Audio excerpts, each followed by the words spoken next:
les vraies raisons pour lesquelles les Occidentaux s'acharnent sur la Libye de Kadhafi sont les suivantes. Premièrement, le lancement d'un satellite africain.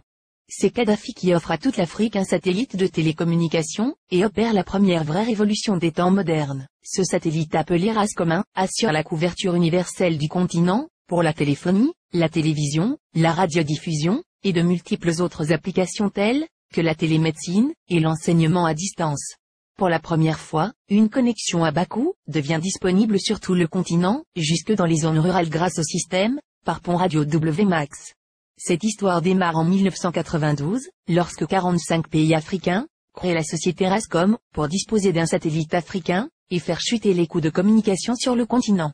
Téléphoner de et vers l'Afrique était alors le tarif le plus cher au monde, parce qu'il y avait un impôt de 500 millions de dollars que l'Europe encaissait par an sur les conversations téléphoniques, même à l'intérieur du même pays africain, pour le transit des voix sur les satellites européens comme Intelsat. Un satellite africain coûtait juste 400 millions de dollars payables une seule fois, et ne plus payer les 500 millions de locations par an. Quel banquier ne financerait pas un tel projet? Mais l'équation la plus difficile à résoudre était: comment l'esclave peut-il s'affranchir de l'exploitation servile de son maître, en sollicitant l'aide de ce dernier pour y parvenir? Ainsi, la Banque mondiale, le FMI, les États-Unis, l'Union européenne, ont fait miroiter inutilement ces pays pendant 14 ans. C'est en 2006 que Kadhafi met fin au supplice de l'inutile mendicité. Aux prétendus bienfaiteurs occidentaux pratiquant des prêts à taux usuraires, le guide libyen a ainsi mis sur la table 300 millions de dollars, la Banque africaine de développement a mis 50 millions, la Banque ouest-africaine de développement, 27 millions, et c'est ainsi que l'Afrique a depuis le 26 décembre 2007 le tout premier satellite de communication de son histoire. Dans la foulée, la Chine et la Russie s'y sont mises, cette fois en cédant leur technologie, et ont permis le lancement de nouveaux satellites sud-africains, nigérians, angolais, algériens, et même un deuxième satellite africain est lancé en juillet 2010. Et on attend pour 2020, le tout premier satellite technologiquement 100% africain, est construit sur le sol africain, notamment en Algérie. Ce satellite est prévu pour concurrencer les meilleurs du monde, mais à un coût 10 fois inférieur, un vrai défi. Voilà comment un simple geste symbolique de 300 petits millions peut changer la vie de tout un continent. La Libye de Kadhafi a fait perdre à l'Occident, pas seulement 500 millions de dollars par an, mais les milliards de dollars de dettes, et d'intérêts que cette même dette permettait de générer à l'infini, et de façon exponentielle, contribuant ainsi à entretenir le système occulte, pour dépouiller l'Afrique. Deuxièmement, l'institution d'un fonds monétaire africain, entre autres.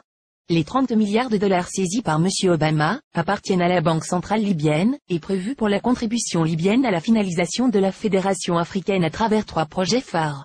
La Banque africaine d'investissement à Sirte en Libye. La création dès ce 2011 du Fonds monétaire africain, avec un capital de 42 milliards de dollars, avec Yaoundé pour siège. La Banque centrale africaine, avec le siège à Abuja au Nigeria, dont la première émission de la monnaie africaine, signera à la fin du franc CFA grâce auquel Paris a la main mise sur certains pays africains depuis 50 ans. On comprend dès lors et encore une fois la rage de Paris contre Kadhafi. Le Fonds monétaire africain doit remplacer en tout, et pour toutes les activités, sur le sol africain du Fonds monétaire international, qui avec seulement 25 milliards de dollars de capital, a pu mettre à genoux tout un continent, avec des privatisations discutables, comme le fait d'obliger les pays africains à passer d'un monopole public vers un monopole privé. Ce sont les mêmes pays occidentaux qui ont frappé à la porte, pour être aussi membres du Fonds monétaire africain, et c'est à l'unanimité que le 16 au 17 décembre 2010 à Yaoundé les Africains ont repoussé cette convoitise, instituant que seuls les pays africains seront membres du Fonds monétaire africain. Il est donc évident qu'après la Libye la coalition occidentale déclarera sa prochaine guerre à l'Algérie, car, en plus de ressources énergétiques énormes, ce pays dispose d'une réserve monétaire de 150 milliards d'euros. Ce qui devient la convoitise de tous les pays qui bombardent la Libye, et qui ont tous quelque chose en commun, ils sont tous financièrement en quasi-faillite, les États-Unis à eux seuls ont 14 000 milliards de dollars de dettes, la France, la Grande-Bretagne et l'Italie ont chacun environ 2 000 milliards de dettes publiques alors que les 46 pays d'Afrique noire ont au total moins de 400 milliards de dollars de dettes publiques. Créer des fausses guerres en Afrique dans l'espoir de trouver de l'oxygène pour continuer leur apnée économique, qui ne fait que s'empirer, ne fera qu'enfoncer les Occidentaux dans leur déclin, qui a débuté en 1884, lors de la fameuse conférence de Berlin.